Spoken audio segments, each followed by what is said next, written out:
Dina iki kok rasa pangrasaku beda karo dina-dina sing wis kepungkur. Kerentek ing atiku ing dina iki kepengin sinau ngaji.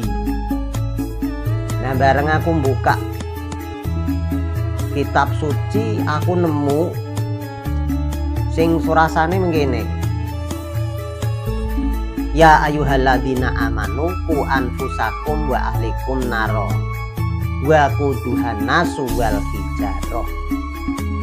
Ya pangapurane nek menawa olehku ngucap iki ana klera-klerune jalaran aku dudu ahli kitab, aku dudu ahli tafsir, ning aku wong sing lagi sinau. Petruk lagi sinau. Sing surasane jebule kok wah kok medeni men iki. Atiku terataban. Surasane mengkene. Wong-wong kang padha iman, jaganen awakmu lan keluargamu saka geni neraka.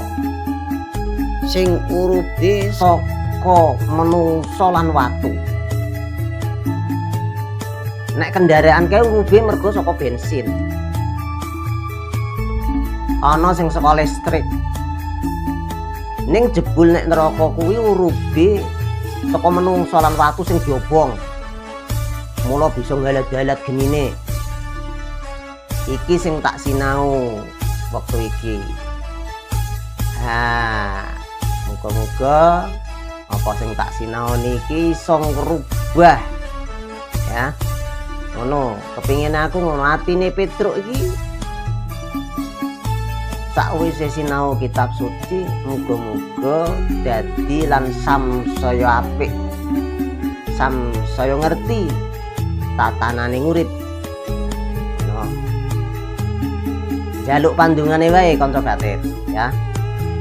Iki Petruk nyuwun pandungane kanca-kanca kabeh supaya anggone Petruk wiwit dina iki kepengin nyinaoni kitab suci, kepengin sinau ngaji lancar tanpa ana rubeda apa-apa. Amin.